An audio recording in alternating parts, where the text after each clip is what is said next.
Good YouTube, Quinn Wade coming to y'all with that instant basketball analysis on the Analysis Playground. Y'all know it's gonna be on YouTube exclusively, but I will say I done heard so much talk about this Phoenix Suns team, and people said this team is missing leadership. You got guys that have won championships, been on deep playoff runs, guys that have been in the league for 10 plus years or 10, and Devin Booker range is there.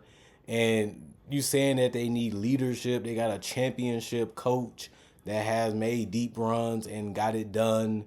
And you're saying that they need leadership. That it just silly the things that we come up to defend the Suns or give reasons to why they haven't been the team that they should be or how we think that they should be in our own minds.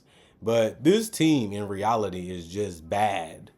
They have guys that can take over games. They have guys that can create. They have guys that can carry the load offensively, and they still find ways to lose games. This was a terrible game to watch if you're a Suns fan, and they was at home. Is why I had to say that because the turnovers, some of them was just unforced, some of them was just mistakes, some of it was just being careless. They have this cool, nonchalant attitude about things, and it just looked like you just got guys just finding ways to go one on one. They just speed it up a little bit so it goes quicker and the shots just go faster.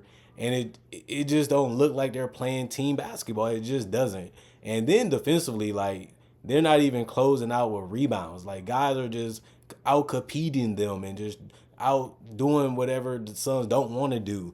You can see when Kevin Durant say they was fighting, I just don't see it enough. It's like I don't see the fight.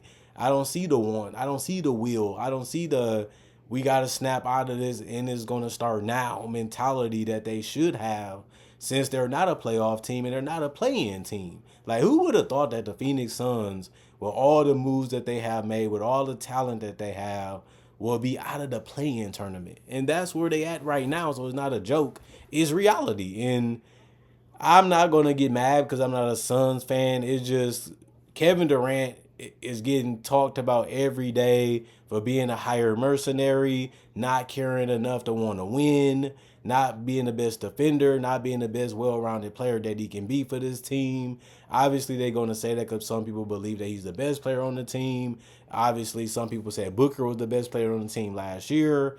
Now they starting Bradley Beal, and they bring him off the bench and they bring him in the start lineup. Then they giving the ball to Bol and think he's going to be a big difference maker. And they're still losing even when they have Bol. Now they put Nick Richards trade. Now he's in the starting lineup. He's grabbing boards. He's finishing in the paint. But he had a dud game today. I just don't know what the Suns, even as an organization, is doing and what they're thinking because this ship has sunk. They stink right now. And it's sad to watch their games in entirety and look at it like, what can I pick apart the whole game? They're doing so many things wrong on both ends of the court that I'm even surprised that they won 28 games. You know, just to be honest, like these games are flat out bad. And these are the games you have to win since the season is coming closer to an end. And you would think that they'll try to pick it up. You would think that they'll be doing more. And they just look lost out there. And they literally do. And you can see the frustration after the game. And it seems like it doesn't affect them until they get the loss. I don't know what's happening. I don't know what's going on. But since I am an analyst and I basically watch every game, it is becoming the same song for the Suns. So why continue to do that when I can talk about the Timberwolves and what they did right today to beat the Phoenix Suns? They win in this series in a season already 3-0. Even if they lose the next game, which ain't too far from now, they still going to win the season series anyway. The Wolves look like they're going to make the playoffs. The Suns look like they ain't. The Timberwolves are 33-29 and 17-15 on the road, and the Suns are 28-33, 17-13 at home. Phoenix won the first quarter 34-28. They lost the second quarter 21-17. They got blown out in the third quarter 34-21, and they also continued to get popped in the fourth quarter 33-26. They let that 12-0 run go, and they just couldn't make buckets. They couldn't make shots. They couldn't get stops. And then Anthony Edwards got hot, and then it was the rapture for them. And the sad part about it is the game was so bad that the Minnesota Timberwolves emptied their bench on this team, and the Suns, with all the weapons that they have, they didn't even score 100 points this game. Julius Randle, 34 minutes, 8 of 14 from the field, 2 of 5 from 3, 2 of 2 from the free throw line, 6 rebounds, 2 of them was offensive, 3 assists, 2 turnovers, 4 personal fouls, 20 points. He was a 0 in plus minus. Jaden McDaniels did a really good job defensively to me. He moved his body, stayed in front of guys, he got steals, he competed, and he knocked down shots. He was 5 of 9 from the field, 2 of 4 from 3. I also want to say he was 1 of 1 from the free throw line, 7 rebounds, 2 of them was offensive, 4 assists, 3 steals, 1 turnover, 1 personal foul, plus 25, plus minus 13 points. Nas Reed was terrible in this game. This probably was his worst game of the season. He was 3 of 15 from the field, 1 of 8 from 3, and 0 of 2 from the free throw line. Couldn't buy a bucket even if it was for free. 10 rebounds, 5 assists, 2 steals, 1 block, 1 turnover, 3 personal fouls, plus 26 and plus minus 7 points. Mike Conley, 1 of 3 from the field, 1 of 2 from 3, 1 rebound, 1 assist, 2 steals, 1 turnover. He did have 5 personal fouls and 3 points. And then Anthony Edwards was 12 of 22 from the field, 6 of 14 from 3. He was 14 of 14 from the free throw line, really had it going there. And this was a huge night for him, and he got hot at the right time. They got the lead, and they was able to stay in front. And Anthony Edwards was a big reason because of that. 5 rebounds, 7 assists, 2 steals, 1 turnover, plus 22 and plus minus. He finished with 44 points tonight, and that was game high for both teams. Josh Minot, 2 minutes, 0-1 from the field, minus 3 and plus minus 0 points. Leonard Miller, 1-1 from the field. He got 1 steal, 2. He was a minus 3 and plus minus with 2 points. Luka Garza, 0-1 from the field, minus 3 and plus minus. No statistical categories impacted besides being at minus 3. Jesse Edwards, 2 minutes. He was a minus 3 and plus minus. No statistical category affected either. In those 2 minutes, Dante DiVincenzo just kept putting dagger after dagger after dagger in the stomach of the Suns. He was 8 of 14 from the field, 8 of 13 from 3, just kept getting open, and he just was letting that thing go, and it was just too easy because they wasn't even paying attention to him or even rotating to him sometimes. 2 rebounds, 2 assists. He also had 5 key steals, 1 turnover, 2 personal fouls, plus 26 and plus minus. 24 points, led everybody off the bench tonight with that, including the Suns bench.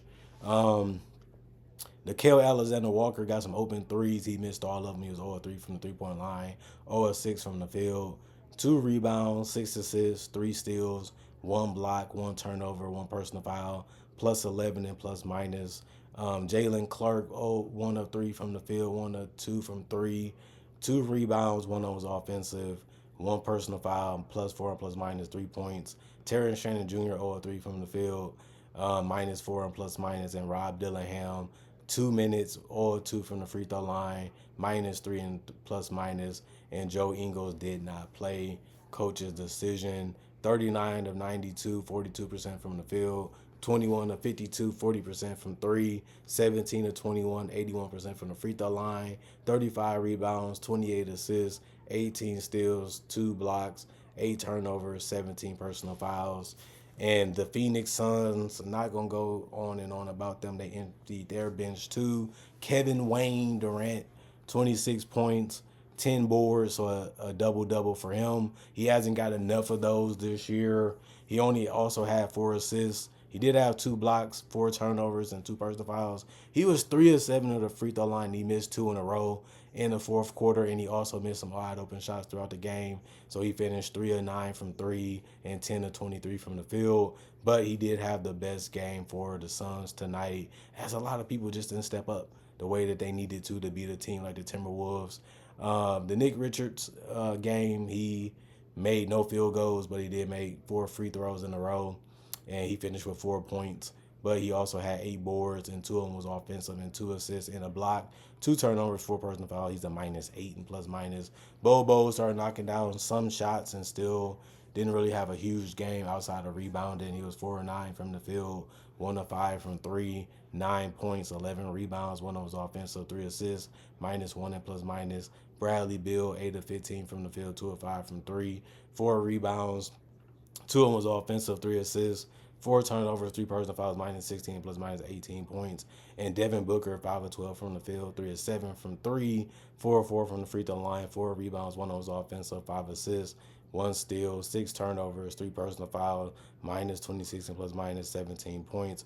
Royce O'Neal, 0 of 3 from the field. It was 3 pointers. He missed all of them. 5 rebounds for him. Two of them was offensive, 1 assist, 1 block, -15 and plus minus. I like this shot selection. 0 for 3, not a lot of shots, not a high impact. He did do other things tonight besides the points, but it happens.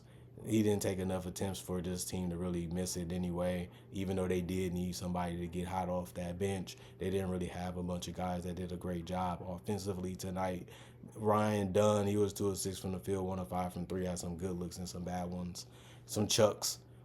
3 rebounds, one of them was offensive, 1 assist, 1 block, 1 turnover, 2 personal foul, -5 and plus -5 points. Mason Plumlee, 1 of 2 from the field, 2 of 2 from the free throw line, 7 rebounds, 2 assists, 1 personal foul, -13 and plus -4 points.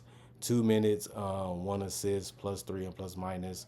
Tyus Jones, 4 of 4 from the field, 2 of 2 from three, 1 rebound, 1 assist, 1 steal, 1 turnover, -2 and plus -10 points. He was the only guy that got in double figures in any statistical category off the bench. I like the fact that he was looking for a shot. I like the fact that he wasn't afraid to let it go. He usually is a guy that rather pass than score. We kind of got to get out of that. They need a little bit more of an umph in their game, and he should be able to supply it because he was one of their biggest acquisitions coming into the season. Damian Lee finally played. He only played 2 minutes though. 0-1 from the field. It was a three, 1 rebound, 1 turnover, +3 and plus minus. Grayson Allen, 1 of 4 from the field. It was all threes. He also was 2 of 2 from the free throw line, 2 rebounds, 1 assist. He did have 2 blocks and a turnover, and that was it for him with 5 points. Micic played 2 minutes. He was a +3 and plus minus. Didn't do anything at all, but be that. Colin Gillespie, 0-1 from the field. It was a three, 1 rebound, 1 personal foul, +3 and plus minus, and he didn't do anything else after that. The bench was all right. They was okay. They wasn't amazing or great, or they didn't really have a huge impact on this game. And it is what it is. The starters didn't really do much either. That's why they ended up getting blown out.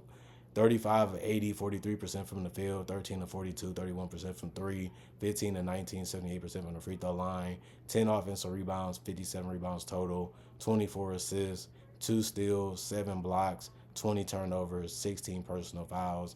And that was all she wrote for the Phoenix Suns versus the Wolves. They do, like I said, they do play again this month. Hopefully, Rudy Gobert is healthy. Hopefully, the Suns get inspired and motivated to play better on both ends of the court, play smarter, execute better, communicate better, and just go out there and give it your all. Like, it's sad to say that because people think I'm just gonna make something up. I watched this entire game. They was getting beat to rebounds. They was just getting beat in effort.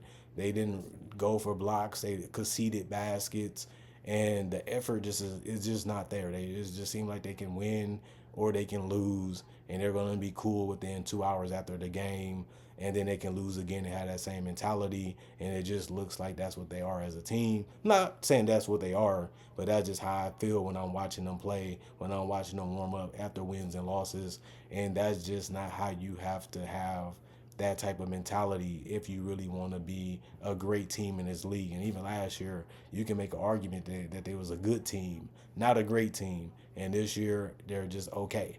They're okay. If you're not that talented or you're not going to be great defensively, they can put numbers up on you. They can run it up on you. But if you come prepared and you're going to go out there and play your best basketball or close to it, you can beat the Suns any day. And that's why they're below 500 right now, because that's the team they have been this season. Comment, like, subscribe, share. Hit the notification bell for more analysis. And if you're new to the channel, I do conversation videos just like this and different variety of topics. I also do breakdowns of legends, current legends, rookies, future stars, and also rookies Not only that, I do also mock draft and draft coverage. Other than that, check out my social medias. If you want to see some other things that I do besides NBA content, you can also email me for business or just conversations or whatever you want to use it for. Is on my channel for that reason. Not only that, y'all stay blessed. Thank y'all for continuing to watch. Thank y'all for continuing to support. Thank y'all for continuing to come back and check out this channel each and every day that y'all do or y'all have time to. Making time for me is important because this is why the channel been around for 10 plus years on YouTube. This is a pioneer channel for NBA only content channels, and I've been highly successful because of that. And I just want people to be able to do what they love and be able to be supported by people that love what they do. And this is the purpose of this channel still going on because you guys love what I do. You love what watching it. You enjoy looking forward to it. And I can see that. And I enjoy making it for you guys. And as a 50/50 Wider channel has been relevant and still popping to this day, even on multiple platforms besides YouTube. Other than that, I'm gone for now. Y'all stay blessed up and see y'all guys later with more analysis later today.